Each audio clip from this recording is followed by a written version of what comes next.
I'm Brian Carpenter, host of Fresh Air at 5, a part of the Education Podcast Network, just like the show you're listening to now. Shows on the network are individually owned and opinions expressed may not reflect others. Find other interesting education podcasts at edupodcastnetwork.com. Support for this episode of the House of EdTech comes from Everfi. Everfi has courses to help students with many important topics that schools and teachers need to teach. More about that later in the episode. Coming up on this episode of the House of EdTech, we're going to talk about being aware of fads, trends, and snake oil. I've got a great recommendation, a great tool to easily make an app, and we're going to have a conversation about professional development buffets with Rachel Langenhorst. Let's start the band.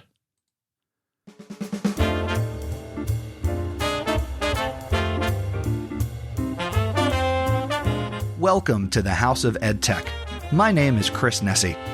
The House of EdTech launched in 2014, giving me the opportunity to speak with teachers, leaders, and creators so you can more effectively integrate technology, strengthen your pedagogy, and have more confidence in your classroom and school so you can make an impact.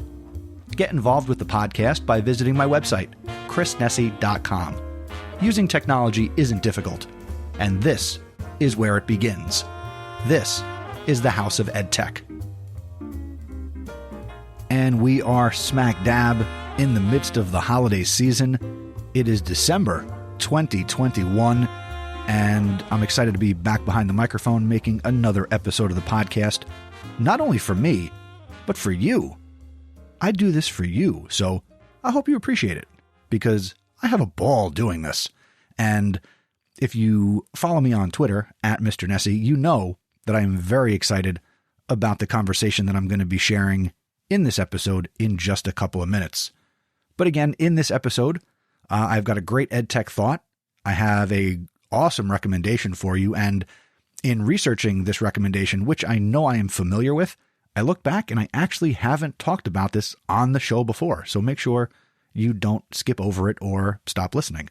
And of course, I'm very excited about my conversation that I had recently with Rachel Langenhorst. So super, super excited to hit play on that interview and conversation in just a couple of minutes. But first, and I'm going to tell you right up front, this is very, very important. So coming up in my next episode, the last episode of 2021, episode 192, coming your way on Sunday, December 19th. It's the 8th annual and the 2021 House of EdTech Smackdown.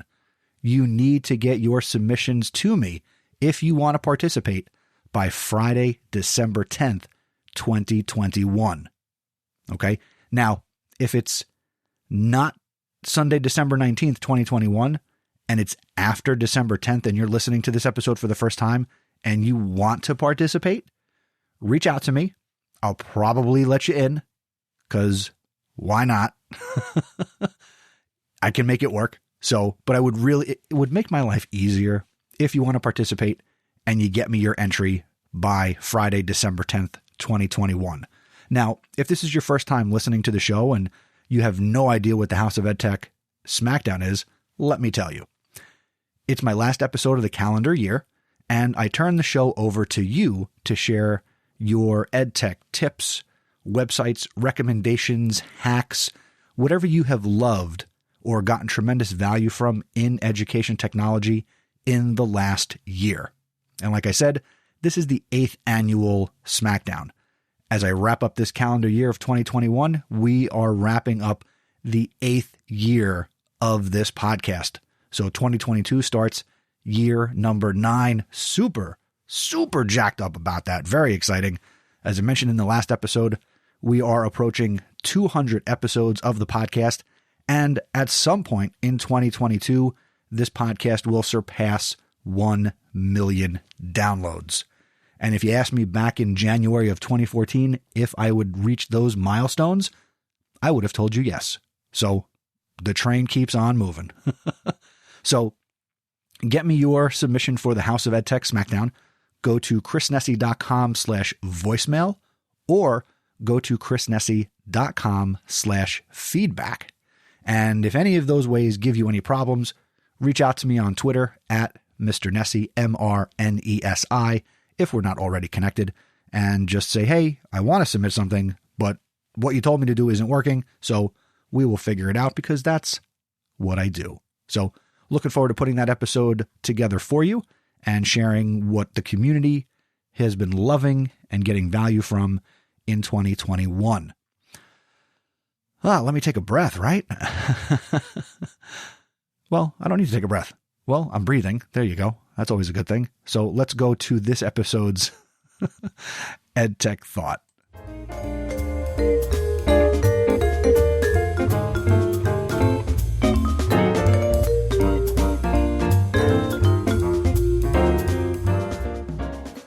This episode's EdTech Thought I have titled Fads, Trends, and Snake Oil. I want to talk about two things today and put my own little spin on it here. I want to talk about the metaverse and I want to talk about NFTs.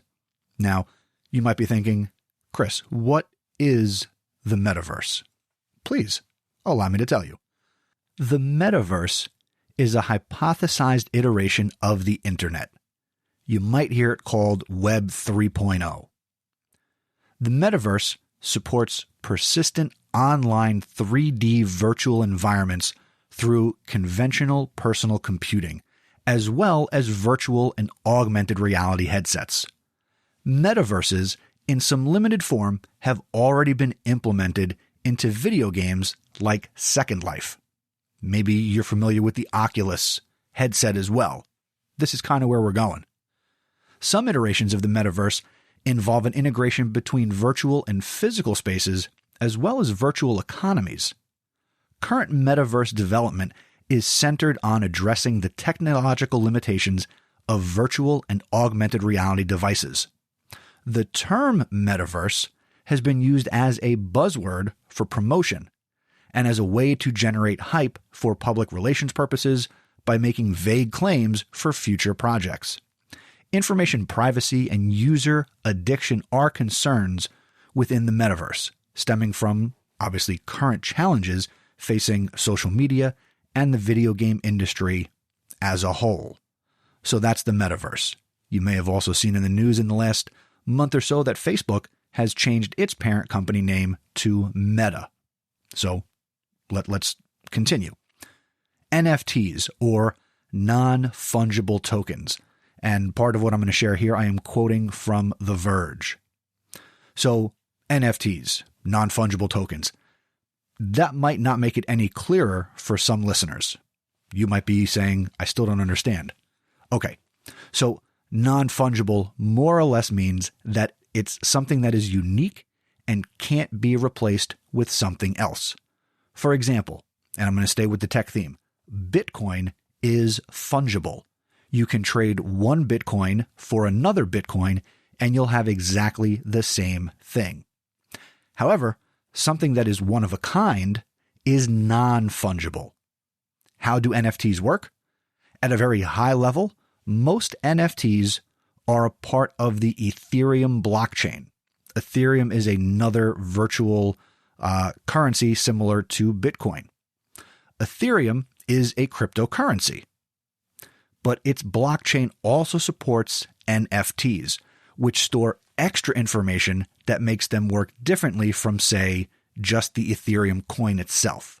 Now, why do I bring this up? I have my ear to the rail. I am on social media. I am listening to podcasts. So I am learning actively about these two things. And I want to say to you, beware. Because you're going to start seeing, and I'm already seeing it, people who are going to claim metaverse and NFT expertise in the education space.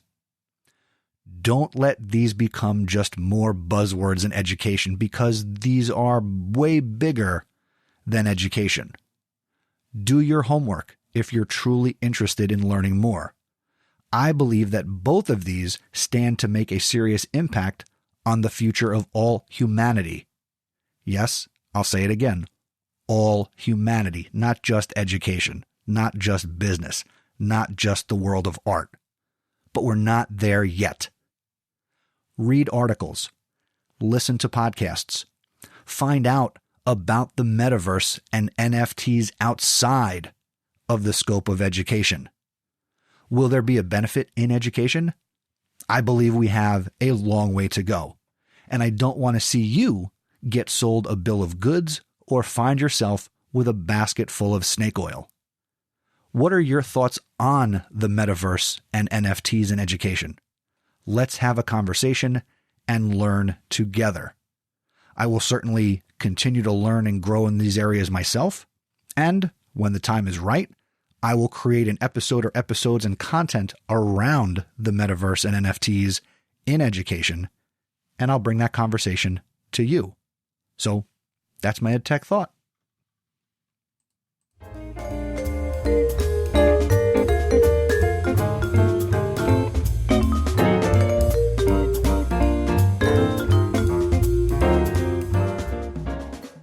Now it's time for this episode's EdTech recommendation. And like I said at the top of this episode, I am surprised when I searched my website that this did not pop up. I feel like I've talked about it before, but I clearly didn't put it in any of the show notes, but I know I have played with it. I've played with this app for the Education Podcast Network, and I mean, it didn't really turn into anything, but I have played with it, and it does have value. And the app is called Glide, Glide. What does Glide let you do? It allows a user to create apps and websites without code. But what I want to focus on is the ability to create apps. If you can make a spreadsheet in Google Sheets, you can create your own mobile app, and so can your students. Does it sound too good to be true? It's not. Using the headers and data of your spreadsheet, Glide then takes that information and creates a mobile app that you can use on Android and iOS devices. If you're not sure where to start, Glide has some great education app templates. Now, some are free and some are paid. I want to share 5 examples with you that I am sourcing from Richard Burns' Free Tech for Teachers website, and he offers 5 great ways that you could use Glide in education. Number 1, create a mobile study guide. You or your students could create an app that lists each section of a unit for your curriculum. In each section, you can provide videos, podcasts, or simply link additional documents for review. Number 2, create a mobile version of your school handbook. When parents have a question about your school, their first instinct is probably to pick up their phones to search your school's website or call the office. A mobile version of your school's handbook could make it very easy for parents to quickly find the answers to those frequently asked questions. Number 3, create a guide to your community. Are you looking for a community service project for your middle school or your high school students? If so, consider having the students develop a guide to the highlights around the community they live in. Number 4, develop a mobile reporting system. Do you have students or parents using Google Forms for logging information about multiple goals like independent reading or outdoor play or behavior goals? If so, consider placing links to all of those forms in one convenient app. You would do this by placing links to your forms in the columns of your spreadsheet before publishing it as an app through Glide. And number 5, a room use scheduling app. I thought this was a great idea. So, do you work in a school that has more teachers than classrooms? I'm sure that's happening somewhere. Is it a guessing game as to who is using which room and when? Have an app that can make it easy to find out who is using which room at which time, and that would be kind of amazing. So, with Glide, you could create this kind of app. So, check out the Glide app. It's at glide.com. That's glide.com. And that's my EdTech recommendation. And before we get to this episode's featured content, let's pause here for a word from this episode's sponsor, EverFi. If you need standards-aligned digital resources to teach real-world topics like financial literacy, career skills of the future, leadership, digital citizenship, or social-emotional learning, then Everfi has a resource for you. This past school year, Everfi had over 72,000 active courses with 4.8 million student enrollments. These digital resources are free to K-12 schools, so every teacher has access to them, no matter your classroom setting. Lessons are self-paced for students, and you can monitor students' auto-graded and pre- and post-assessment scores right from the teacher dashboard. From sports to banking, you will find a topic with a real-world angle that your students will love. And with the holiday spending season upon us, now is a great time to equip students with the skills needed to make savvy financial decisions. Ready to give your students a jumpstart on their future? Go to chrisnessy.com/everfi. And when you do, sign up to get a virtual swag bag full of free goodies and check out the show notes for the links. Once again, go to chrisnessy.com/everfi. That's EVERFI. And now, back to the show.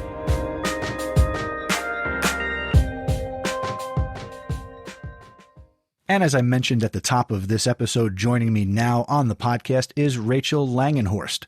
She is a technology integrationist and instructional coach in Rock Valley, Iowa. She is a 27-year veteran in education. She prides herself on being a change agent and lifelong learner. Rachel empowers others through collaboration, creation, and connection. She speaks and instructs throughout the Midwest, focusing her efforts on technology integration strategies, social media, internet safety, and effective teaching practices. And if that wasn't enough, she also teaches graduate-level courses at Northwestern College and the University of Sioux Falls. And she is a senior education specialist for the Mayo Clinic, teaching non-teachers, doctors, how to teach. Welcome to the House of EdTech, Rachel. Thank you so much. It's my pleasure to be here. I am so excited because we've been connected on social media for some time now, and our paths have crossed in Twitter chats and different things. And I finally said, hey, dummy, not you, I'm talking to myself. I got to have her on the podcast. So I reached out because I saw something you did that revolved around, and people who know me will understand this, a buffet. So we're talking about this EdTech buffet. We're talking about, or going to be talking about, professional development. Let's dive right in. So one of the things that you are a big advocate for as a lifelong learner, and I can certainly get behind that, is teacher choice in professional development. Rachel, why is that valuable and how do you foster that? Well, really, in order for teachers to be able to gather knowledge and be able to immediately implement it, it has to be meaningful for them. And with teachers coming from so many different grade spans and with different experiences, there really is no one-size-fits-all professional development. And that's where the PD buffet comes into play. We need to make sure that we're offering immediately applicable situations for teachers to take information, new learning, and bring it right to their students. What are the types of things you like to share with teachers, and what's the value that you bring? What's your specialty or specialties? Well, as a technology integrationist, obviously education technology is at the forefront. And especially with the way the last couple of years have gone, the need for education technology, teachers and students both being able to work them effectively has become paramount to the success of students. So that's probably, if you had to give me one specialty, that's probably the greatest. I do, with as many years of experience as I have in the classroom, though, even just teaching the strategies and some of the things that I can bring to the table as far as my own experiences, it can really relate to other teachers and help them get another perspective and give them really the opportunity to shine. And I really want to encourage all of the teachers with whom I work to develop to their best potential. And by doing that, we create this camaraderie and this joint culture of support and forward-facing change. And if we can just rewind for just a second. So as a veteran educator, obviously when you entered education over 25 years ago, education looked a lot different. Where did you begin your education journey? What did you do before coaching and being an integrationist? So what was the beginning of your career? So right out of college, I knew I wanted to stay pretty local. I was, newly married, and there was a special education paraprofessional position open in the district that I graduated from. I jumped at the chance to get the experience to work with middle school and high school kids that had pretty intense needs. And that was incredibly rewarding. And I still think back on that with such positivity because I got to work with some of the coolest people on the planet. That then took me to when my husband was ready to begin his landscape design career. We moved to Omaha, and I taught 6th grade for Millard School District. Phenomenal experience. I absolutely loved it, and I would have stayed there probably forever. But when my husband's dad got sick, we decided to move home. My husband's from Larchwood, and I'm originally from Rock Valley, and we just decided to be closer to help out. And that actually brought me to Brandon, South Dakota, which is just a short jump from where I live. And I taught there for 7 years, and again, had just a wonderful experience teaching both 3rd and 5th grade, respectively. And again, got to work with really amazing people and was able to just kind of hone my craft a little bit, find my niche. English language arts is kind of my jam. And I really got to do a lot of work with that and within our 5th grade departmentalized situation. And when I actually got a phone call from one of my good friends she was my high school softball coach, coincidentally. And I also student taught under her. And my 6th grade teacher, which was her coworker, was retiring. And they called and said, come on over. You got to apply for this job. And I did. And that brought me back to Rock Valley. So again, I graduated from there. I took the spot of my former 6th grade teacher, who is so dear to my heart. And to step into really big shoes was a little nerve-wracking, but also a really unique opportunity. So I taught 6th grade for, a number of years. But I've always been a lifelong learner and really work to stay cutting edge. And that brought me, things like, Smartboard and working on early smartphones and early iPods and the whole 9 yards. And that just really pointed me in the direction of getting my master's in education technology. And coincidentally, our school was talking about going 1-to-1 with devices, and it became just a natural conversation. I was approached about that. And as difficult as it was to give up my classroom, because you become pretty territorial with that, I knew that I could impact more people and get to work with even more kids. So that transition, while difficult at first, just emotionally and mentally, ended up being such a great move. And I've been doing it ever since, and I love it. I love everything that you just shared and, what you opened up with. So I can see, Rachel, and you were glowing while you were sharing and reflecting on your experiences. I'm not at that crossroad yet. I'm still obviously, in the classroom teaching high school history. I wonder if I'll ever make that move. Will I ever have the opportunity to make a move like that? To hear your positive experience makes me feel good. So for anybody for you who's listening, if you're at that crossroad, rewind, re-listen, and find that joy, because you look truly happy to be sharing that story. I am. It's really been such a great journey, and one that I'm still smack in the middle of. I've got a lot of years left and a lot of things to share, a lot of things to learn myself. Of course. Let's go back in. Let's bring it back to the present. So the idea of the PD buffet, teacher choice for their professional development, what are some of the strategies or steps that you take to create these opportunities for the teachers that you work with? Mm-hmm. Well, first of all, we have a very great team within our district comprised of our administrators and also the other 2 instructional coaches that I work with. We each have a lot of years experience, combined, and we each also have an area of expertise. One of us, Matt, is a data coach and brings a ton of experience in science and elementary education, et cetera, et cetera. And I also work with Janice, who is an ESL goddess. She is brilliant and brings just a whole nother level of understanding for the students that are trying to learn English and are functioning as bilingual students. And that's been great. So the three of us combined bring a plethora of experience, but also are all lifelong learners. So as this group of people, of administrators and coaches, we sit and meet quite frequently and discuss what do our teachers need, what have you been hearing just in the hallway, water cooler talk, so to speak, and we move forward on that. That's what I probably love the most. It's not a top-down model. We're all one team, we work together, and we move forward. And with that team, we've discussed a lot of ways to try to meet teachers' needs, while knowing that you have a preschool teacher who's teaching 3 and 4-year-olds, all the way to people who are preparing students to leave for college.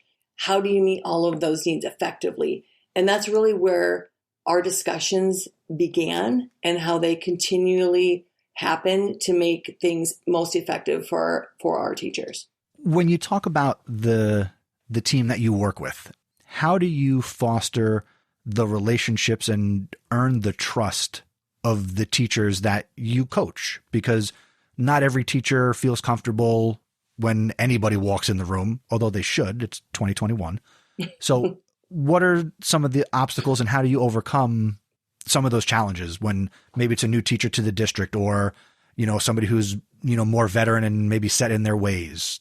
Well, first of all, we follow a model of a 5-step coaching process, and we don't broadcast that. It's just something that we three know that we're going to do. That's all from identifying an issue. This is from a teacher's perspective, identifying something they want to work on or learn, assessing that situation, really going in and observing, doing any sort of assistance that they may need. Maybe it's just a site or a resource, or maybe it's helping them build an assessment that's effective for them, whatever the case may be. We're there for whatever they need. And honestly, it helps that a lot of people stick around Rock Valley. Rock Valley is a really great place to be.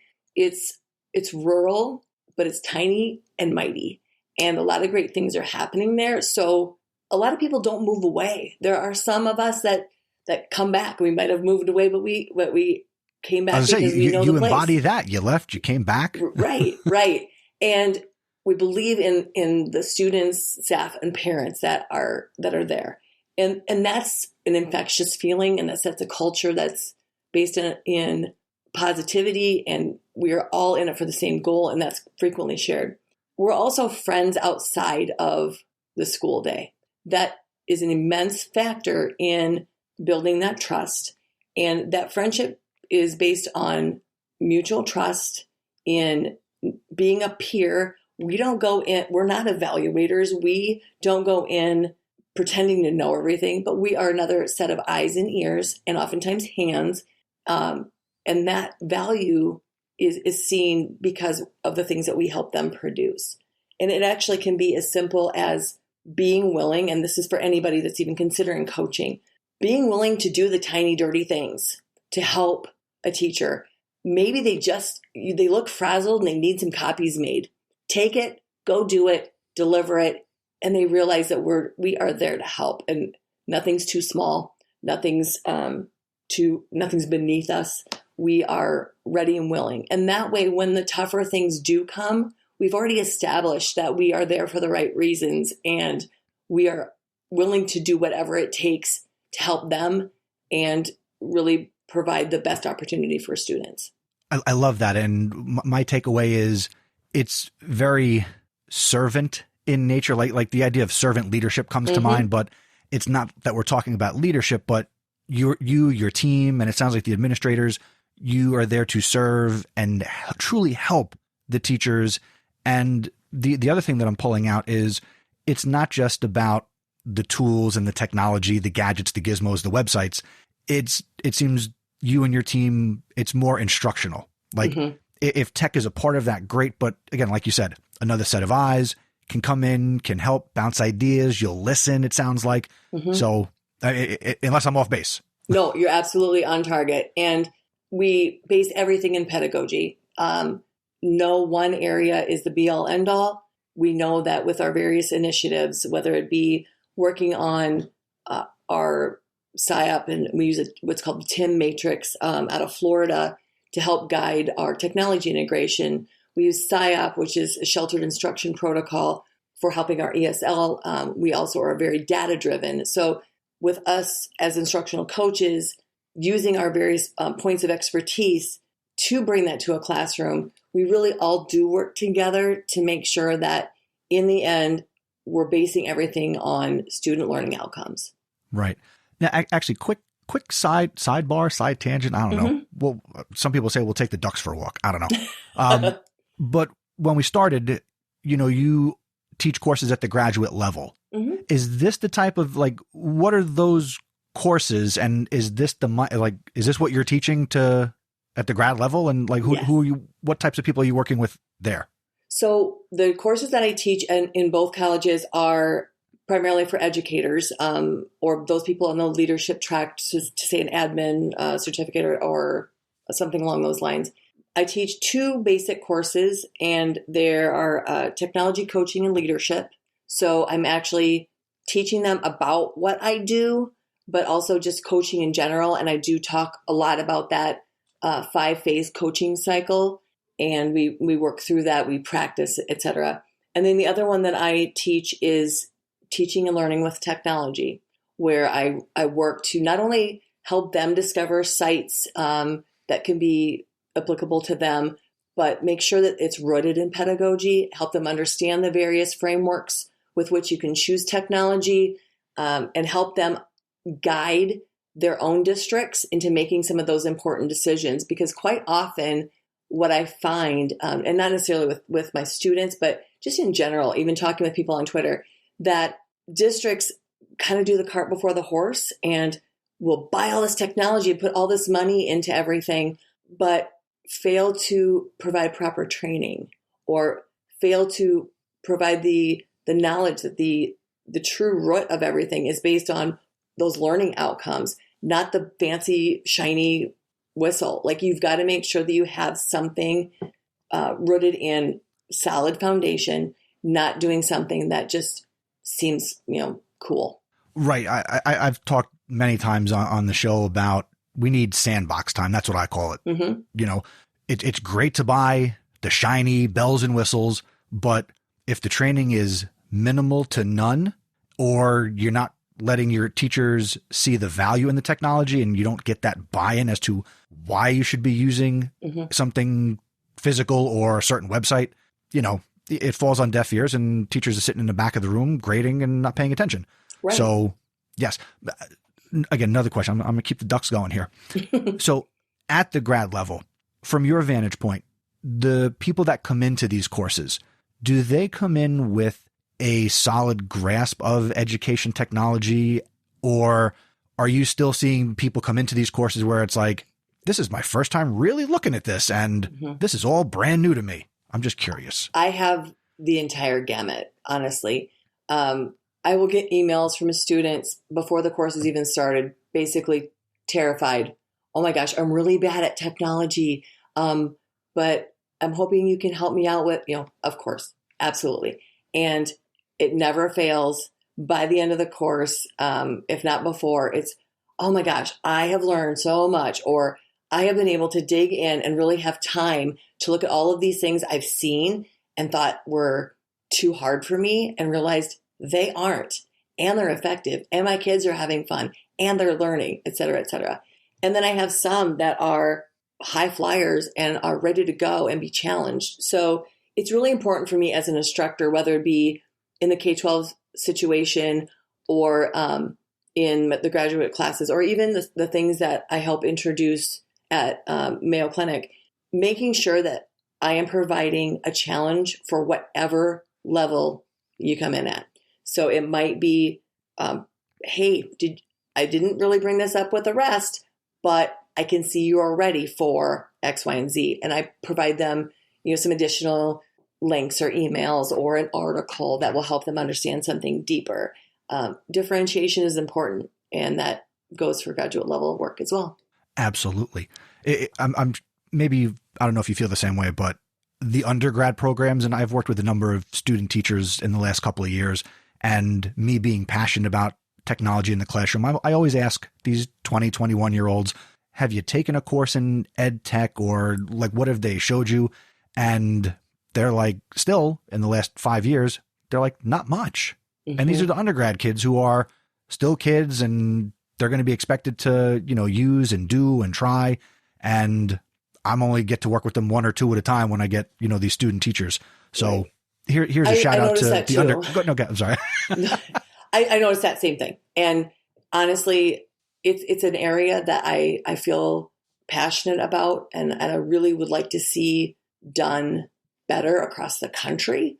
I'm fortunate to work with 2 colleges that really have their finger on the pulse of what is needed around here, and they listen to feedback from all of us. But that said, in general, undergrad in many situations have this automatic assumption that because somebody is young, they're good at technology. That we sometimes pin that on the 4th and 5th graders too. Well, exactly. And that's not the same as being good at education technology where it matches with pedagogy.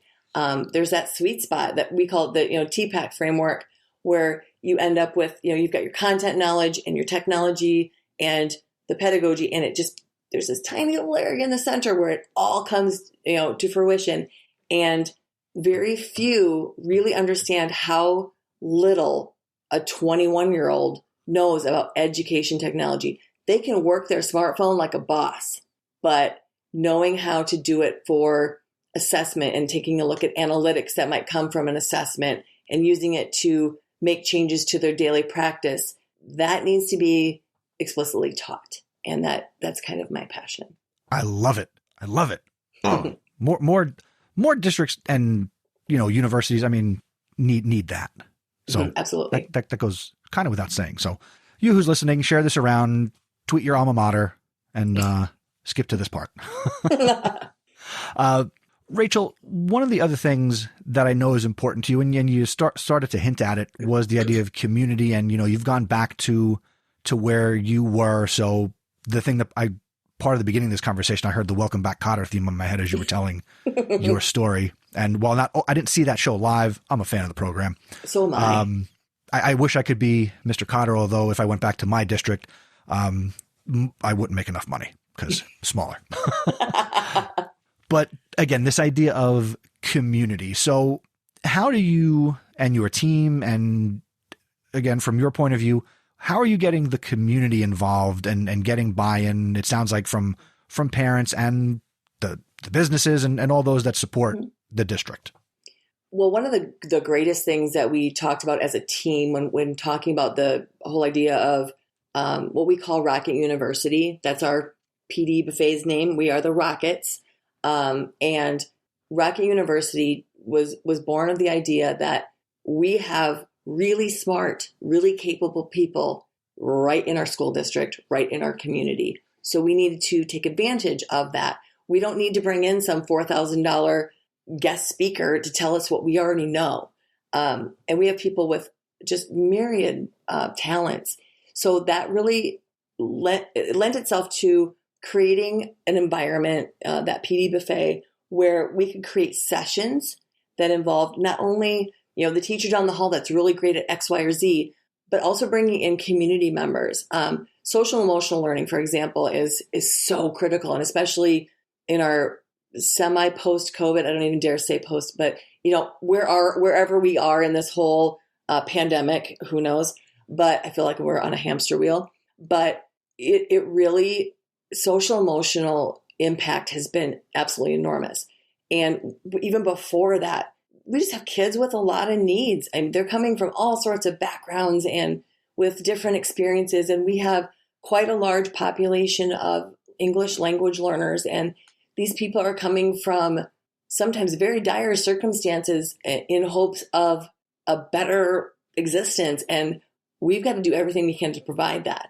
Well, bringing in members from our community, trained professionals, therapists, etc., to teach us about what to look for, how to help, when it's beyond us and when to send them on, and various aspects about, trauma-informed instruction and things. That is such a powerful way to not only bring in the experts for our benefit, but show our community that they matter and the things that they bring to the table are just as important as anything that we might bring to the students. And really working that whole, it takes a village kind of mantra. And we really believe it and we act on it. So we've talked a lot and you've shared and given some great insight on what I would say would be like the methods and the pedagogy and how this could look and should look, and some of the mindsets that people in your position and the community and administrators could have and really should have to make things go and provide meaningful professional development and a great culture and climate for a school and a district. Now, what's some of the technology that makes this work, and how do you actually make this all go? Mm-hmm.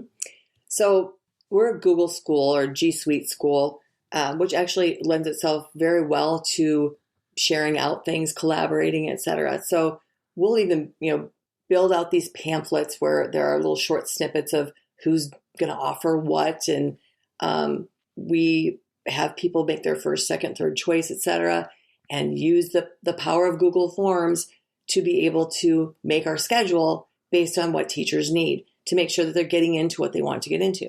That said, we also utilize EdWeb, edweb.net, because it is such a robust venue for webinars that's always free for teachers. And there's such a wide variety of offerings that even though we're rural and, we might not want to or be able to bring in some fancy expert from New York, we can tune in live or recorded to a free webinar by that professional, getting to learn that same piece of information. Now, I might be in special education and really want to dig into students in the autism spectrum, for example. It's sort of like there's an app for that, except there's a webinar for that. No matter what you want to learn, it's there. So that's actually one of the key tools that we use for our Design Your Own PD days. We've even done pajama PD. Those are my favorite. It's fantastic. There is nothing better than sitting on your couch with a giant cup of coffee, doing your learning, in jammies. It's fantastic. And we did that because we had snow, and we're in Northwest Iowa. It's going to snow. It's going to get in the way of getting to school. It's gonna, yeah. Absolutely. Now, with these webinars, are these like one and done, or does something like edweb.net allow you to build up a almost like a Netflix or a database? Like, can people go back and look at stuff? Is it recorded on demand, yes. I guess? Yes, absolutely. All of that. So first of all, EdWeb, you can search for things very specifically, but there are also what are called communities within EdWeb of like-minded or like subject matter that you can discuss things with other people. You can become part of this community, which is, of course, it's all free for teachers. So when you join a community, you get all sorts of people that have the same interests as you. And we've shared resources. We've actually, connected in other places, Twitter, et cetera, because hey, yeah, we kind of become long distance friends. And that's super powerful. There are also, so you can watch it live, which I love and I try to watch them live if I possibly can, if my schedule allows, because there's a chat that goes along the side and people are sharing, hot links. They're sharing, where they're from and I have this cool idea. So the chat is just as active as the webinar itself. Now, if you watch it on demand, you don't get the benefit of the interactive chat at the time, but you can still then reach out to members of the community and ask for a resource or, hey, does anybody have X, Y, or Z? And they provide it for you. we share. We're teachers. We love to do that. And obviously we love learning because we're doing it every day. But when you can share something with somebody else, and also, when you need something yourself, get it from somebody else, that is really empowering and so needed. I mean, we really have an increasingly complex skill set that is necessary to be able to function, and you can't do it alone. And we work together. And to add to that, what we're being asked to do in addition to teaching is becoming ever more complex and absolutely demanding, just as human beings in this profession. It is. And I swear there is no tired like the last 2 years. And especially, classroom teachers, wow. And for me, that first little bit when they said, oh, guess what? Everyone's going remote. Oh, you're the tech integrationist. You're the only one for K-12. My job got exponentially harder very, very quickly. I love a challenge, thank goodness. And we rose to that challenge, and we had great leadership and really worked hard as a community to make sure everybody had connectivity, et cetera. But it really does take talking with other people, getting those ideas. And EdWeb has really been critical for that. That said, it's also allowed us, because of some of the tools within EdWeb, you have like a blog area. So that's typically what I use actually to give directions for what we're going to be doing, because we don't just go to sessions or do some individualized PD and then never tell anybody about it. Because typically, if I'm a first grade teacher, I typically don't think I'm going to converse about educational topics with the high school chemistry teacher. But if your area of professional development maybe happens to be the same or of interest, those conversations happen, and they wouldn't have happened otherwise. And EdWeb actually allows us to do that, because even we're kind of unique. We are one big building. We are all together, which is awesome because I can literally walk down the hall and see anybody. But for districts that don't have that, it also adds an element of collaboration that would require you driving somewhere else. And that's just not feasible. So within EdWeb as well, there is a forum. And that's where, if we're going to do individualized PD, for example, we respond. We talk about what we learned. We might even include the hyperlink to the webinar we watched or the book we reviewed or whatever you happen to do. And then you're required, just because there needs to be some accountability, as with anything, to respond to at least 2 other people's original post. And the conversations that happen there are really great, and they wouldn't have happened otherwise. So that's, I guess, why EdWeb's one of my favorite venues. There's actually one, I do speak all over the country, primarily in the Midwest just because it's close, but one of the conferences I go to is in San Diego, and it's ASU GSV, and the GSV portion is Global Silicon Valley. So clearly an EdTech focused conference. And one of the things I actually learned about this year, I'm super excited about. It's a new startup, but it's sponsored by Amazon Web Services. So it's got some good, solid backing, and for good reason. But it's a communication tool that is sort of like if Slack and Instagram and a little bit of Twitter had a baby. I'm interested in this baby. It's very cool. The app is called Flat Hat, and like the mortarboard, and it is a protected communication environment that is open to specific stakeholders, meaning it's not public for anybody, but it's your community, your parents, your school board, your administration, teachers, students. And it's broken down. You can break it down as far as you want, down to individual classrooms. And it gives you a place to share images like an Instagram, right. Messages like a remind, or something like that. But it's got so many different facets and features, and I'm really excited about it. And I actually talked with the founders of this at ASU GSV, and was super excited about it. So I'm going to do some more digging into that, because I think it's going to open up a whole realm of safe communication without all the data mining that can happen through social media. I love that. I mean, we're recording this conversation for me later in the evening, but I know when we finish this call, I'm going to be looking this up and digging in. And, I'm that, again, my district and my school, we don't have tech coaches or anything like that, but I'm that guy in my building. So this will be another thing where I can hopefully learn about it, love it, and it sounds like I will, and then spread it like wildfire. Absolutely. And that's kind of what I do too. And just naturally, I mean, I don't work for them or anything, but when I see something that I think can be a game changer, I'm passionate about it and I share it because, again, we're teachers, we share. But anytime I see something that really can change the trajectory of some things that I see, social media can be really harmful. I mean, we've talked about that numerous times. I've heard it, before in many different venues. But when you see something that is partially created by somebody who's been in education, she's been in the trenches, and it's partnered up with people who are, passionate parents who are solid EdTech supporters, and they kind of combine their resources and put something out like this, it's really hard not to get super excited about it. And I really do like what it has to offer. Nice.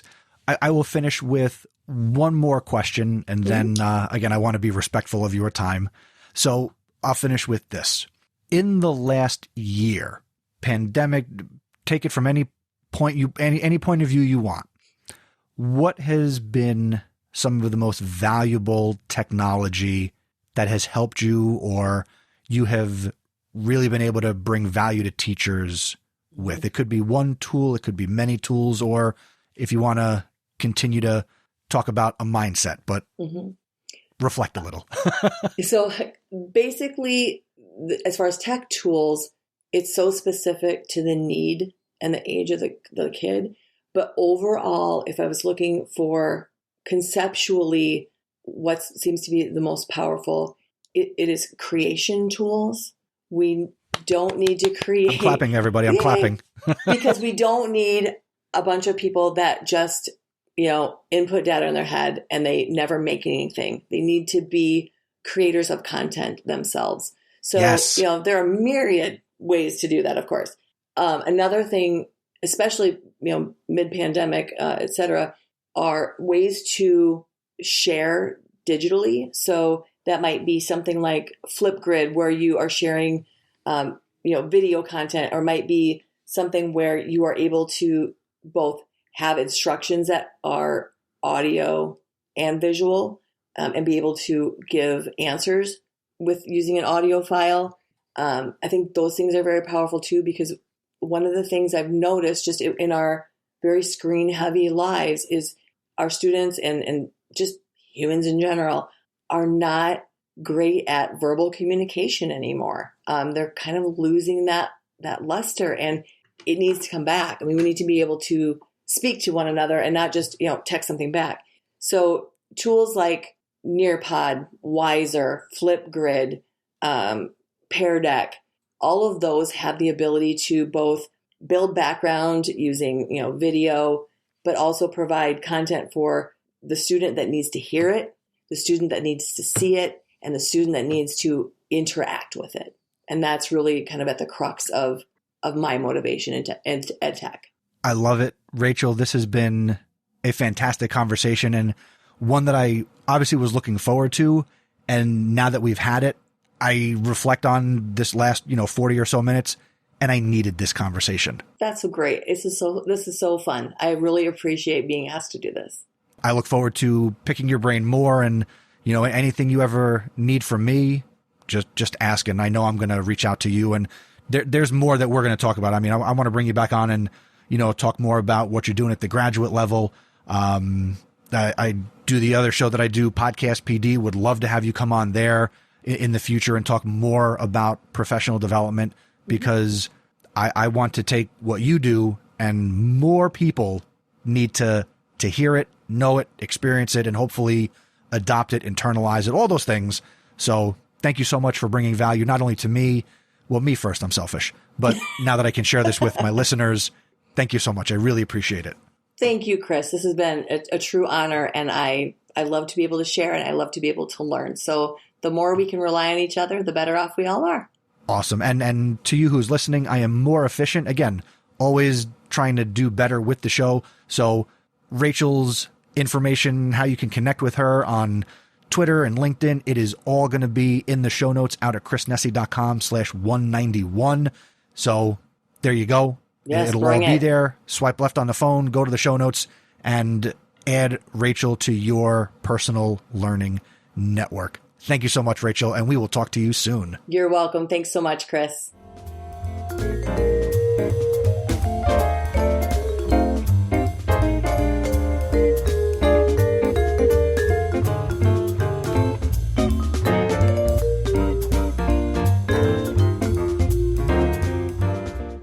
I hope you are coming away from that conversation with Rachel just as excited as I am. It was a pleasure to talk with Rachel and A, get to know her, and B, get inside her head. Wasn't sure where I was going to go with that. Get inside her head, let her share her story and give us a little insight as to how we can do some amazing things with professional development and add a little bit of an EdTech twist to it.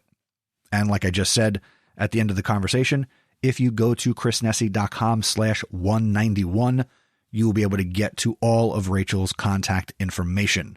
So make sure if you're not connected with Rachel, that you get connected with Rachel. And now we're going to combo the next two segments together. Just give it a try. And the House of EdTech VIP. So I will lead with the VIP piece. If you want to be a House of EdTech VIP, here's what you can do. Participate in the House of EdTech Smackdown for 2021. I mentioned it at the top of the episode. I want to mention it here again. It's coming. It is episode 192. It comes out on December 19th. And I want you to share with me and the rest of the House of EdTech community your favorite EdTech app, tip, tool, hack, website, recommendation, whatever the case may be. I want you to share it. I want you to go to one of two places, chrisnessy.com/feedback or chrisnessy.com/voicemail. I would prefer voicemail. This is an audio podcast. Send me your voice. Let me know where you teach, how people can connect with you. If you have a podcast, plug it. If you have a YouTube channel, plug it. All right. I want you to get something out of this too, in addition to the value you're going to share with the House of EdTech community.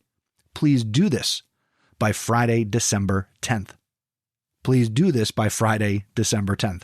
And I just have to throw this in here for consistency.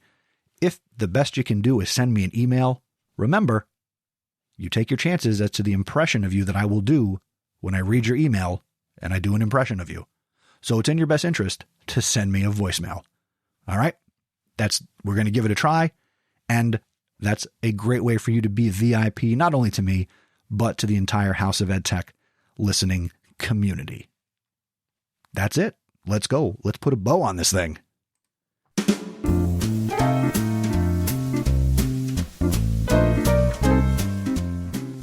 Thank you so much for listening to this, the 191st episode of the House of EdTech. If you're not subscribed or following, I hope that you'll continue to make this podcast a part of your anytime, anywhere professional development. Again, special thanks to Rachel Langenhorst for joining me on this episode, and I hope you're inspired to create your own PD buffet in your school or your district. Let's keep the conversation going. Share your thoughts. What'd you learn from this episode? What did you find valuable?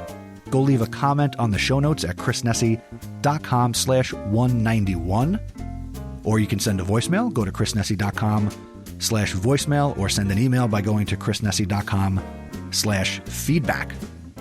If you enjoy the House of EdTech podcast, and I know if you're listening to these words right now, you enjoy the podcast, do me a favor. Two things, actually. I'm going to be greedy. Two things. One, tell somebody else about the House of EdTech podcast.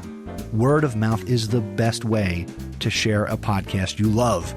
And you love this show. Share it. Why wouldn't you share this podcast? I don't know. Maybe send me an email and tell me why you haven't shared the show ever. Please, let me know. Number two, you can become an awesome supporter. I am very, very thankful for the ongoing financial support of the following people.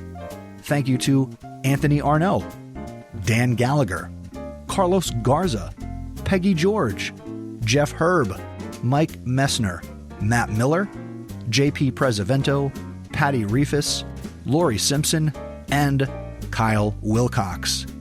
They all went to chrisnessy.com/awesome to become an awesome supporter, and you can too. Shout out to Patreon. Patreon allows a consumer of content like you to support a creator of content like me. I also want to once again thank this episode's sponsor, Everfi. Go to chrisnessy.com/Everfi.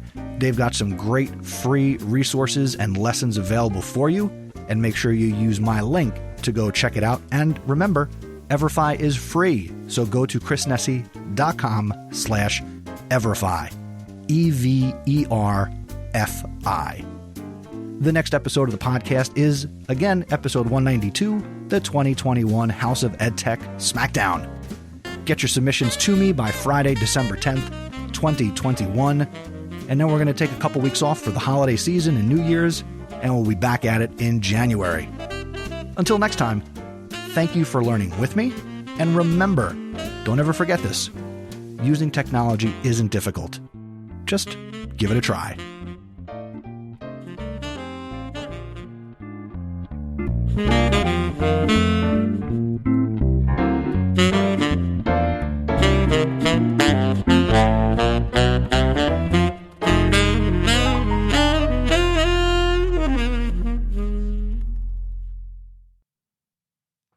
What are you still doing here?